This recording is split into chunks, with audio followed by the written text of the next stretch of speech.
What's up, founders, and welcome back to the InDemand podcast, where we talk all about how to reach your very first 1 million in ARR.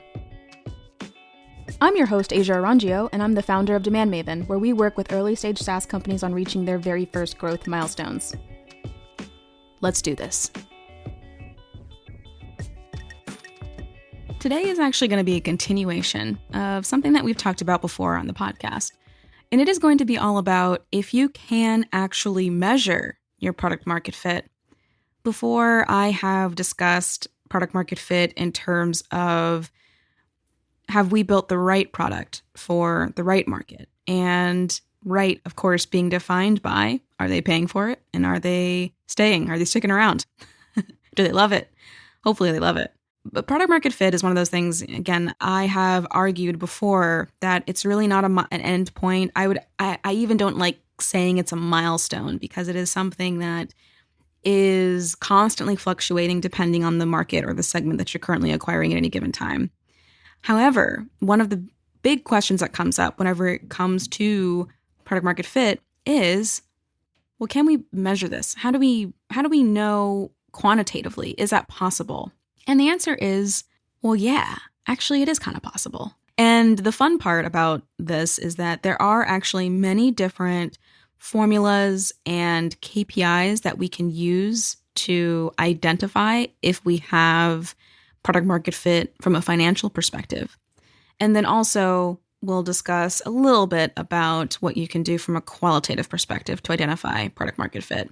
We've discussed how to know if you've got product market fit before. Today's episode, we're really going to focus on, again, the more quantitative side of product market fit. Okay, so can you actually measure product market fit? I would say the short answer is yes. There are certainly metrics, KPIs, and practices that can give you a really strong sense of if we've achieved product market fit or if we have reached a certain strong level of product market fit for a particular customer cohort or a segment. And there's a couple of ways I'm going to list out.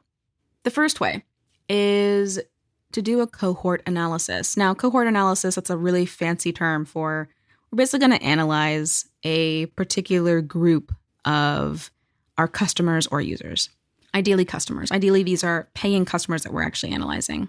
And a cohort is just a fancy term for we are going to group a particular set or subset of customers by some, either it could be taxonomy, it could also be, which is another fancy word, so I apologize, but it could also just be, we're just going to group people by some variable or some attribute that they all share together. So for example, you might have customers that maybe one cohort could be, well, these are marketers, or another cohort could be, these are people who have started a trial in the last 30 days. Another cohort could be, these are school teachers, or these are, maybe they are in the medical industry, or, what have you. There's a billion and one different cohorts that we could technically define. Maybe there's a cohort of people who signed up for a particular feature of the product. That's another cohort.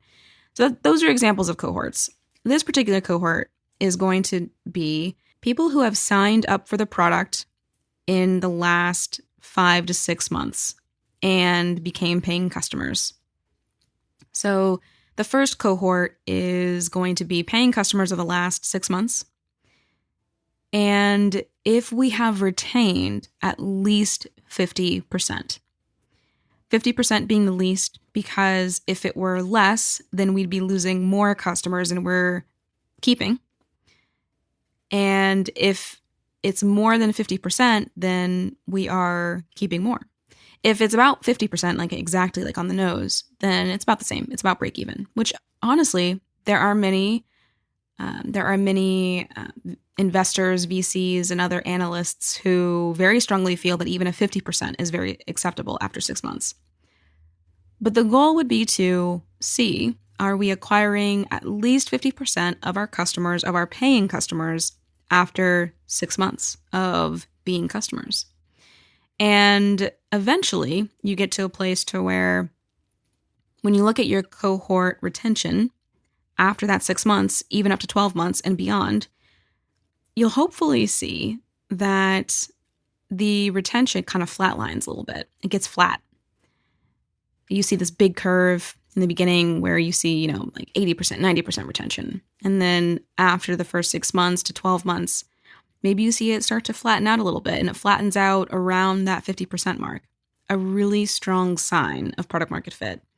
It basically means that, again, the customers that you're acquiring are sticking around, which is good. We want that. We like that. We like that retention. So the cohort retention analysis is one way. And in your early stages, so for my early stage SaaS founders, the first 6 months is really what you'd be looking for. And then as the product matures and as the business matures, you'd be looking at 12 plus months. So how many people, how many customers stick around for longer than a year?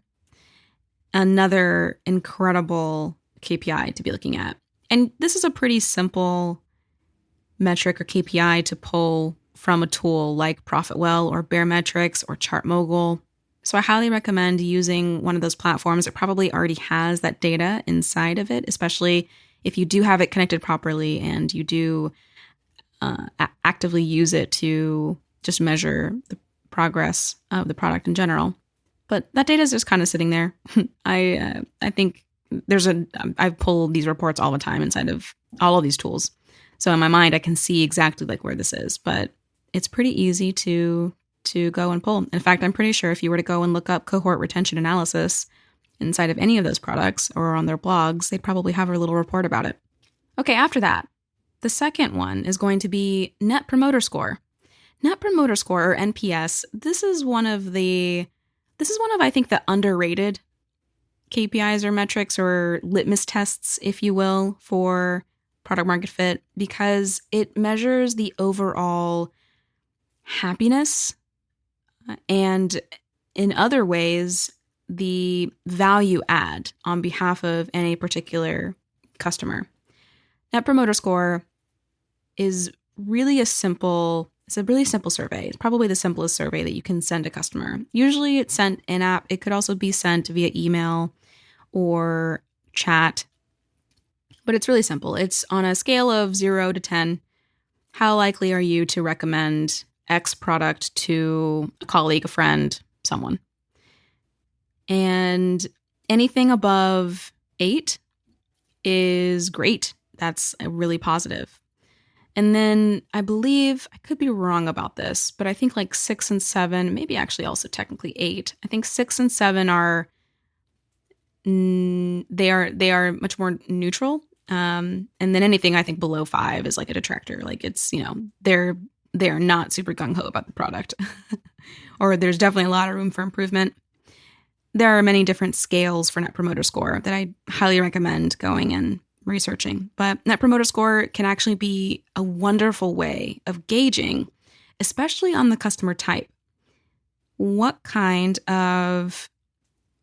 how much of a promoter is the customer, and on average, what is the global Net Promoter Score?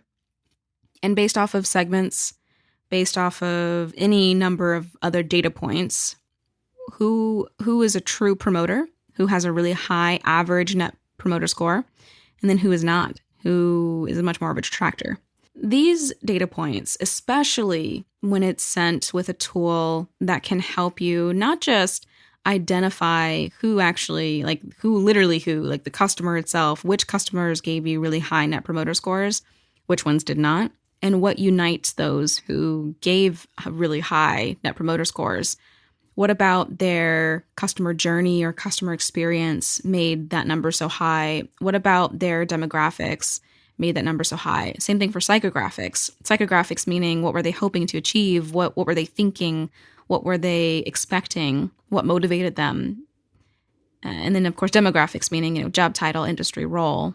All of these things work together to provide some insight into what are some of the things that unites the people that gave us really high Net Promoter Scores versus not. And again, I mentioned it, if you're using a tool that is strong at helping connect those dots, then you end up with even more data and insight opportunity than before, which is incredibly powerful. You can typically make pretty good decisions based off of that. Net Promoter Score, however, also does have some downsides. So for example, Because it is just one question, it does not give you a ton of extra context, again, about what influenced or inspired the score that was given. So a customer who might have had a relatively great experience up until one particular moment where something was not great, and then that influenced the Net Promoter Score. That's where Net Promoter Score does get a little tricky. And there are other reasons why Net Promoter Score does have some downsides, as with any of these frameworks. But if you were to combine it with some other practices, this could also be a really interesting way to, again, gauge product market fit. The next quantitative data point when it comes to product market fit, it's probably one of my least favorites unless it is applied with a certain level of diligence, because it's really easy to misconstrue. And that's churn, low churn numbers. When we say churn, typically we mean these are people who continue to use the product up until they decide not to, upon which they cancel. And the cancellation is considered part of the churn. So churn numbers, churn rate, for example, it's about how many customers you lose on average every single week or month, year, etc. And then there's, of course, revenue churn, how much revenue is actually churned from the MRR total. But there's user churn, how many users do we churn on average, how many customers do we churn on average, and then there's revenue churn, how much money do we actually lose on average every given month, and what's the rate of that. And here's where churn gets a little tricky. When you have really low churn, and I would say typically we're looking at less than 5% for most, I hate to say traditional SaaS, because what SaaS is truly traditional, but for most SaaS products, less than 5% churn is considered pretty healthy. Less than 3% churn is pretty great. And then negative churn is just like, whoa, holy crap. Teach us your ways. What are you doing to get negative churn? Tell us your secrets. And with churn gets kind of tough. It gets tricky because churn can indicate so many different things. And without proper context about why the churn is happening, it can be a great indicator of product market fit. It can also be a terrible indicator of product market fit. Here's what I mean. You might have a customer segment that has incredibly low churn. They have just the lowest churn. It's like 2 to 3%. And then you might have another customer segment that has really high churn. However, based off of the rest of the product, based off of your funnel, could actually indicate why the churn is as high as it is, or just the overall level of product market fit. So for example, one customer segment might have extremely high churn, and the first assumption at that might be, oh, well, they just don't have the best product market fit. And I would generally agree. However, there might actually be other indicators elsewhere. So for example, that customer segment, let's say your funnel requires a credit card to sign up for the product. And for whatever reason, one particular customer segment has no problem with that. They sign up easily. They're not tripped up by the credit card requirement, and it doesn't bother them at all. They might actually have a credit card on hand, on file. They might be a leader in a team and have their own budget. And then this other customer segment might have a lot higher churn, but they also might not be a credit card holder.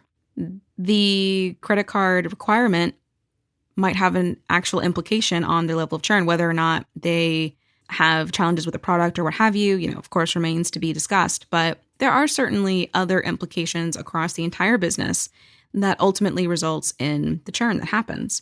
So I would say churn, I think, is great just from a face level perspective. But to really understand it, it does require a certain level of diligence, like any of these frameworks or KPIs or resources. But especially when it comes to making assumptions about product market fit, churn can be a really easy, quick way. And at the same exact time, it can be a tricky way because depending on the customer segment that you're focusing on or the cohort that you're focusing on, you might find that some have incredibly high churn, some have incredibly low churn. And then, of course, there are other aspects of the business that impact that churn. Churn is the last activity or thing someone can really do with your product, assuming they don't reactivate or re-engage later. what I mean by that is a cancellation, it's kind of like, I wouldn't say it's the final straw, but it's certainly one of those last moments that a customer experiences with the business, unless, of course, they reactivate later, which means that every single little turning point and every single little experience or engagement with the brand or the product itself could have had an impact. And it's really tough to know exactly how much of it was customer experience, brand experience versus product, and how much of it was just, you know what, this product didn't meet my needs. That's why I would say if you're going to use churn as an indicator of product market fit, just make sure that you double it up with something else and also some customer research if possible. Okay, finally, we are going to get to probably one of my favorite ways to measure product market fit. And the last way certainly has many different opportunities, but it's to use a framework that measures product market fit. You might have actually have heard me talk about this particular framework, but I learned about it through Superhuman, and Superhuman's founder, Raul, actually found out about it through a few other various sources. Some, I believe, had to do with Sean Ellis, the author of Hacking Growth. And if I'm not mistaken, it was either Basecamp or Buffer who actually used this process as well. I could be wrong about that. But the framework itself is actually really simple. It asks just 4 questions. And by asking these 4 questions, we can actually dig a little bit deeper and retrieve a quantitative assessment of what our degree of product market fit is for a particular customer segment, which is incredibly powerful. The 4 questions are this. The first is, how would you feel if you could no longer use Superhuman? Or in this case, you'd put your product name. The choices are just 3 choices, and this is critical because I've noticed some teams will change these options. And this is where I would say, I don't know if it's as statistically relevant or scientifically relevant at that point if you change the framework in general, but the options are very disappointed, somewhat disappointed, and not disappointed. And this is very similar. This kind of reminds me of Net Promoter Score. But what I love about this is disappointment level is a direct reflection of how much value someone is getting.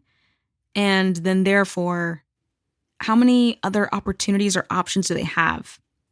AKA, what makes the product truly special? So in Superhuman's case, if they got mostly not disappointeds, that says a number of things. It says they probably have other options. Superhuman probably didn't wow them in the way that they were expecting. And it probably wasn't solving the right kind of pain. On the contrary, if they're very disappointed, then Superhuman probably has a very unique value proposition that they need to uncover. And it's probably providing a very special kind of value to a certain kind of customer. The second question is, what type of people do you think would most benefit from Superhuman? And what I love about this question, too, is that it's a psychological question. And it's one that will imply what kind of person would answer not disappointed versus very disappointed. Most people receiving this survey will answer with their profile. So if a photographer is completing this survey, they'll probably say, oh, well, a photographer would get the most value out of this product. And if it were a CEO founder, they'd probably say, oh, well, it would be a CEO founder, someone just like me. Number 3 is, what is the main benefit you receive from Superhuman? Or in this case, of course, your product name. Again, this is just an open text box, nothing specific here to put, but this gives you a hint at what that value proposition is that I mentioned in number 2. And then number 4, how can we improve Superhuman or the product for you? And this gives a sense of, out of the different kinds of customers who replied to the survey, what are they expecting in order to stay or get more value? And this can actually be critical when it comes to deciding and determining what customer segment to ultimately focus on. And then also, what degree of product market fit do you currently have with the segment? Some people will answer, not a single thing. I absolutely love this product. It's great. I wouldn't change anything. And then others might have an essay, a list, what feels like a novel of features and requirements. Even though they might love the product, it might actually cost more to keep them. And that's something that I think this survey does really well. It helps identify who those key people are, what are the value propositions or benefits they're currently experiencing. And then finally, what is the laundry list of things that they're looking for, if anything? And this can kind of give you a sense of, oh, we're really strong in these particular customer segments, but maybe not so much in these. But of course, this would not be a true framework if it did not have some degree of quantitative data mining and reverse engineering when it comes to figuring out, okay, but how do we effectively measure this? There's an article that I'm going to list or link to at the bottom of the description of this podcast. Hopefully this works in Spotify or wherever it is that you're listening today. But the article actually goes through Superhuman's exact process for how they calculated this. And basically what they ended up doing was they have the entire data set, which is great, but they really wanted to focus in on the people who were very disappointed. So they ended up taking that particular part of the pie, just sifting out the rest of the data just for now. They just wanted to look at this one cohort who said very disappointed. And then from there, they broke down and measured what kinds of customers said very disappointed. And then from there, they were able to reverse engineer what degree of product market fit do they have within every single customer segment. The ultimate number to reach in this particular case was if you had 40% of your desired customer segment or target market that said very disappointed, then you likely had really strong product market fit, or you were well on your way.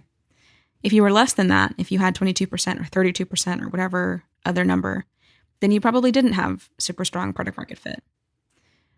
Raul, in the article that I'm going to link to on First Round, Raul talks about how close he, at the time at least, of writing the article, was to product market fit. And then also he talks about the other signals that he noticed throughout the process.